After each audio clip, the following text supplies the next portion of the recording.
Olá, bem-vindos a mais uma conversa aqui no nosso espaço. Hoje a gente tem um material, olha, fascinante sobre a gestão ambiental em Minas Gerais. É uma história que mostra muitos contrastes, sabe? Um passado pioneiro e um presente que, pelo menos segundo algumas das nossas fontes, parece bem mais complicado. Exatamente. É interessante mergulhar nisso. E para essa nossa análise, a gente está se baseando em documentos que detalham assim a trajetória histórica, as conquistas dos órgãos ambientais mineiros, né? Mas, por outro lado, a gente também tem boletins informativos bem recentes, tipo um chamado O Carcará, que vem de sindicatos de servidores. E esses trazem uma visão, nossa, bem diferente da situação atual. Sim, são perspectivas que não necessariamente conversam entre si à primeira vista, né? Pois é, e a nossa missão aqui é justamente tentar entender essa aparente contradição. Como é que Minas Gerais, um estado que, poxa, foi reconhecido por largar na frente em política ambiental no Brasil, chegou a um ponto onde essas fontes sindicais descrevem um cenário assim de enfraquecimento das instituições e desafios gigantescos para quem trabalha na área. Ok, vamos começar a desembrulhar isso. É uma pergunta importante mesmo. A grande questão que fica martelando a partir desses materiais é como é que a gente concilia esse legado forte de conservação com esses relatos mais atuais de riscos ambientais crescendo e uma possível deterioração das estruturas de proteção. Vamos tentar seguir essa linha do tempo para ver se a gente encontra algumas pistas. Acho que olhar para o passado é o primeiro passo, né? Para entender o agora. Com certeza.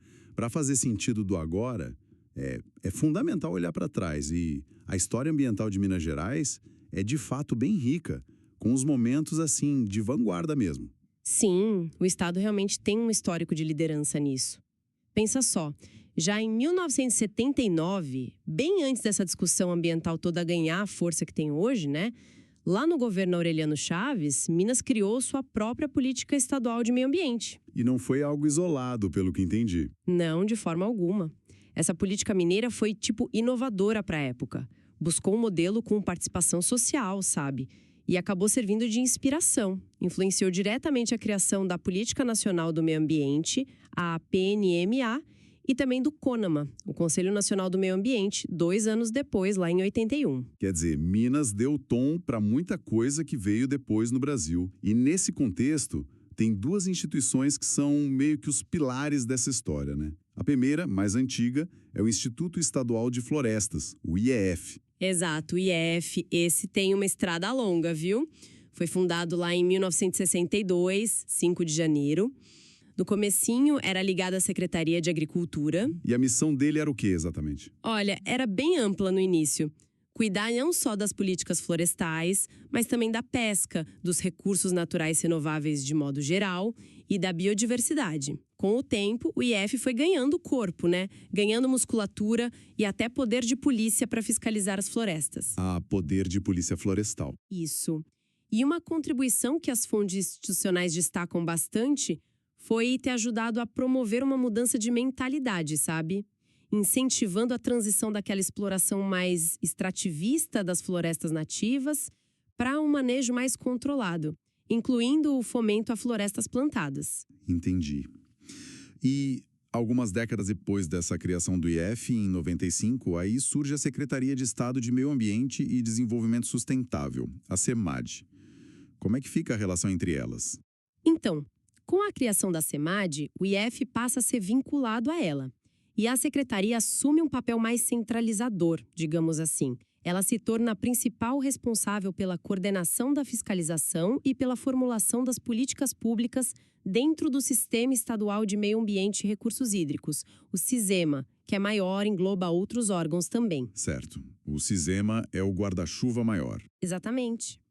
E o fascinante aqui é acompanhar a trajetória dessas instituições, né?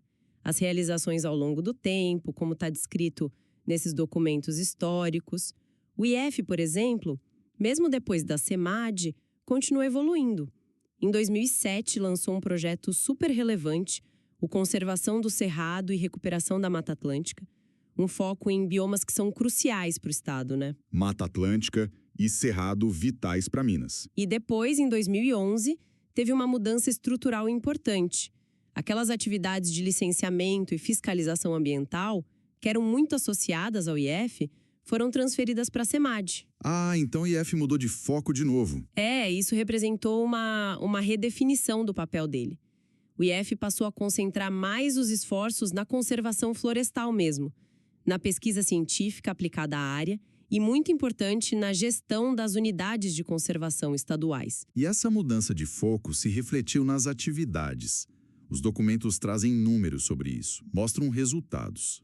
Sim, trazem alguns dados interessantes. Em 2012, por exemplo, quando o IF fez 50 anos, ele já era responsável pela gestão de 112 unidades de conservação meninas.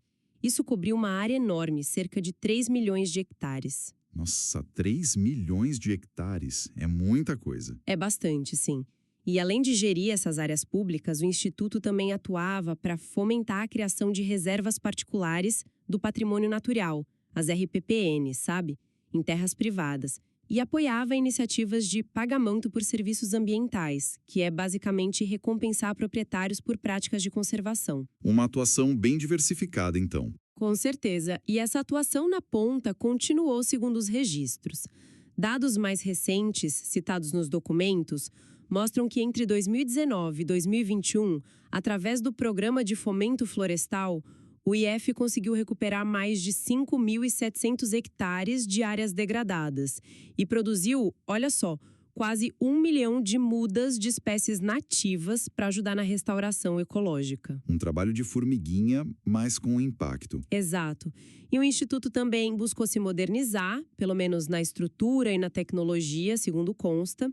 Em 2020, passou por uma organização interna, foi estruturado em 5 diretorias, consolidou 14 unidades regionais de florestas e biodiversidade, uma tentativa, imagino, de descentralizar a presença no estado, que é gigante, né? Sim, Minas é imensa. E em 2023, chegou a anunciar umas iniciativas que soam bem atuais, tipo usar tecnologia blockchain para rastreabilidade na gestão florestal, e criou o Jogo da Fauna, uma ferramenta mais lúdica para a educação ambiental. Enquanto isso, a CEMAD, o órgão central, comemorou 30 anos também em 2023. Então, tá. Olhando para essa perspectiva histórica, né, baseado nesses documentos mais institucionais, o que a gente tem é um quadro de pioneirismo, de construção de um arcabouço legal e institucional forte e de uma expansão contínua das ações para proteger o meio ambiente em Minas Gerais. Um legado, assim, inegável e bem significativo. Um legado robusto, sem dúvida. Mas justamente aqui que a narrativa começa a dar uma virada, sabe? E a coisa fica realmente interessante. Ou talvez preocupante, né? Depende do ponto de vista. Porque, em contraste direto com esse histórico todo de realizações, os documentos mais recentes que a gente analisou, especialmente esses boletins sindicais como o Carcará, eles pintam um quadro atual, nossa, completamente diferente, descrito por eles como crítico e de retrocesso. Exatamente. A descrição que emerge dessas fontes sindicais é de um sistema estadual de meio ambiente e recursos hídricos, o SISEMA como um todo, sabe? Passando por um processo que eles chamam de enfraquecimento. O sistema inteiro? Própria CEMAD, o IF, com toda aquela história, a Fundação Estadual de Meio Ambiente, a FEAM, que lida com o controle da poluição, o Instituto Mineiro de Gestão das Águas, o IGAM, que é crucial para os recursos hídricos, e até a Agência Reguladora de Serviços de Abastecimento de Água e Esgotamento Sanitário, a ARSAI. Caramba! E quais são os problemas concretos que esses boletins apontam como causa ou sintoma desse enfraquecimento todo? Olha, os relatos são bem contundentes, viu? E apontam para uma série de problemas que parecem estar interligados. Um dos pilares dessa crise que eles descrevem é a profunda desvalorização dos servidores públicos que estão ali na linha de frente da questão ambiental. Desvalorização em que sentido? Salarial? Principalmente. Os documentos sindicais falam de uma defasagem salarial que seria, assim, alarmante, podendo chegar, segundo as estimativas que eles apresentam, a 85% em relação a carreiras que eles consideram equivalentes ou ao que seria justo. Imagina o impacto disso na motivação, né? Na retenção de gente qualificada. Com certeza. 85% é muita coisa. Muita coisa, e soma-se a isso a ausência de um plano de carreira claro e estruturado. Isso dificulta a progressão, o reconhecimento e um ponto que eles batem muito na tecla: a falta de concursos públicos há mais de uma década. Mais de 10 anos sem concurso. Nossa! Isso deve ter um impacto brutal no quadro de pessoal, imagino. Brutal. Os números que os boletins trazem são bem chocantes nesse sentido. Eles indicam que teria só uns 1.300 servidores efetivos em todo o Cisema para dar conta das demandas ambientais dos 853 municípios mineiros. 1.300 para 853 municípios? A conta não fecha, né? Não fecha mesmo. Mostra uma desproporção imensa entre a missão e os meios humanos disponíveis. E a situação fica ainda mais grave, segundo os relatos, porque muitos desses servidores fazem fiscalização em campo em área remota, lidando com conflito, com risco, mas não estariam recebendo os adicionais legais de insalubridade ou periculosidade. Poxa, além da falta de gente, ainda tem essa questão das condições e dos direitos não sendo cumpridos. É o que as fontes sindicais alegam. E além dessa questão do pessoal, que parece central, os boletins mencionam outros problemas estruturais. Sim, mencionam bastante. Há denúncias recorrentes sobre o que eles chamam de sucateamento das estruturas físicas e dos equipamentos de trabalho. Os relatos descrevem falta de veículo adequado para fiscalização, equipamento de monitoramento obsoleto ou insuficiente, condição de trabalho precária em várias unidades regionais ou locais, o que, obviamente, dificulta muito fazer o trabalho, né? Claro, sem ferramenta não se trabalha direito. E sobre as competências dos órgãos, teve alguma mudança recente que piorou a situação na visão dessas fontes? Esse é outro ponto que eles consideram crítico. O IF, por exemplo, aquele instituto histórico que focou em conservação depois de 2011, teria perdido recentemente atribuições consideradas essenciais. Uma delas, muito sensível para Minas Gerais, seria a coordenação das ações de combate a incêndios florestais. Combate a incêndio? Justo em Minas, com tanta área de vegetação? Exatamente. Uma tarefa complexa e vital, especialmente na época da seca. Isso se soma àquela transferência anterior de fiscalização e licenciamento para a SEMAD. E os boletins também mencionam o fechamento de vários espaços físicos do IF, que antes prestavam serviços ou serviam como base de apoio regional. Então o IF estaria perdendo funções e estrutura física também. E a gestão da água, que é outro tema super crítico em Minas. Como fica nesse cenário que eles descrevem? A situação da gestão hídrica também é apontada como bem preocupante.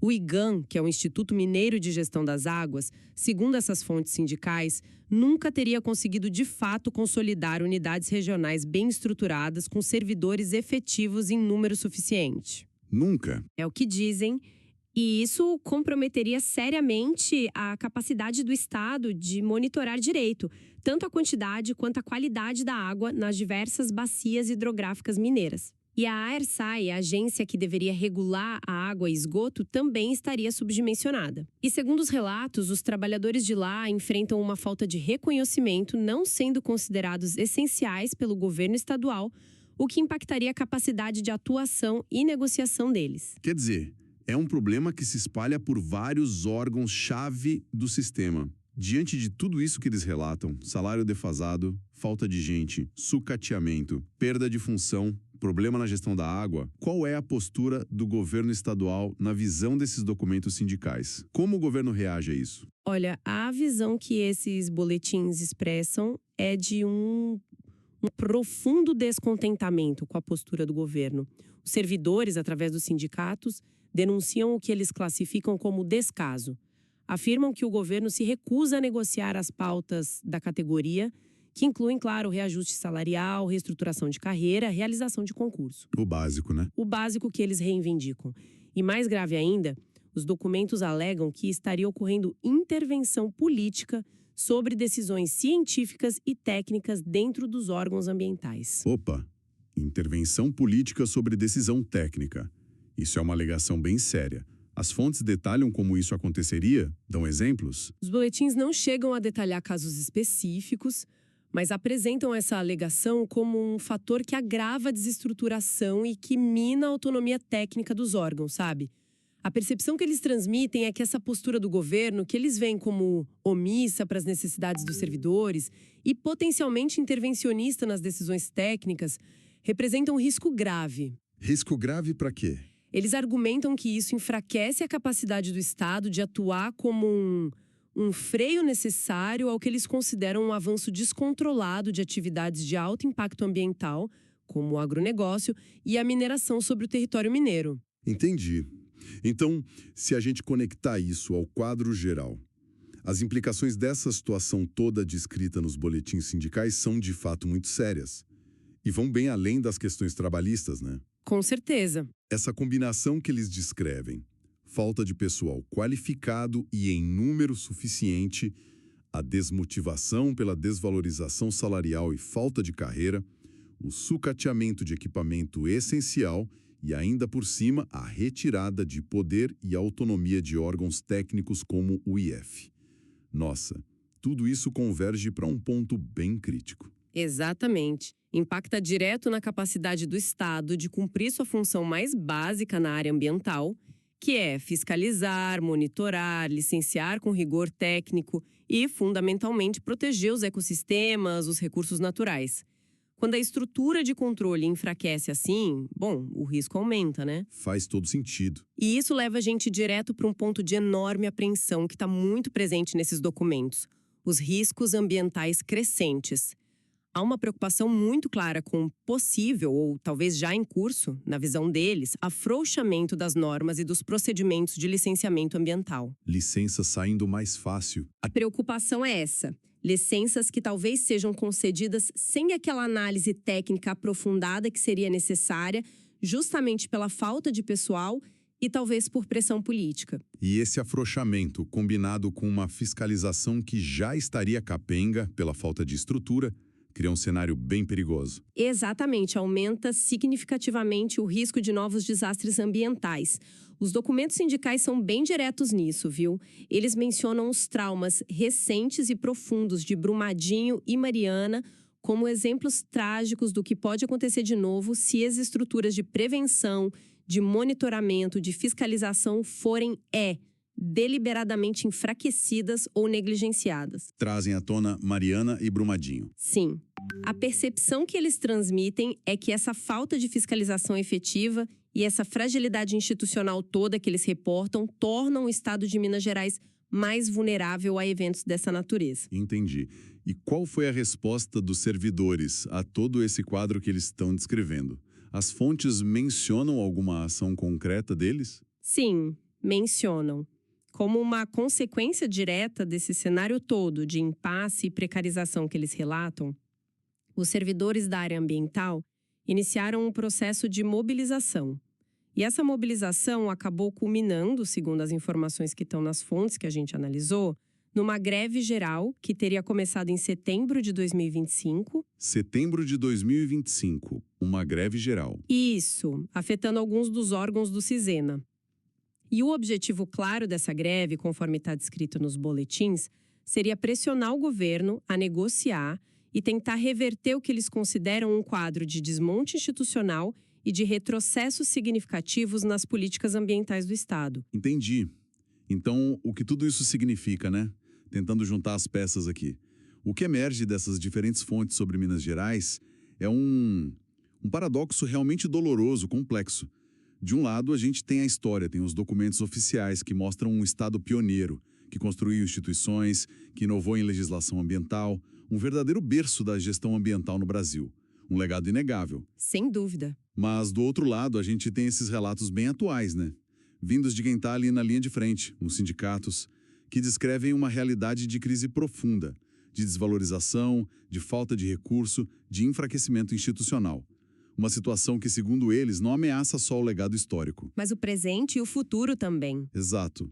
Coloca em risco a própria segurança ambiental do território mineiro e a saúde da população agora e lá na frente. A questão central que esses boletins sindicais levantam e que fica ecoando depois dessa análise é muito forte. Como pode um Estado com essa trajetória tão rica, tão importante na área ambiental, garantir a proteção efetiva dos seus recursos naturais que são imensos e estratégicos, né? Cerrado, Mata Atlântica, as águas.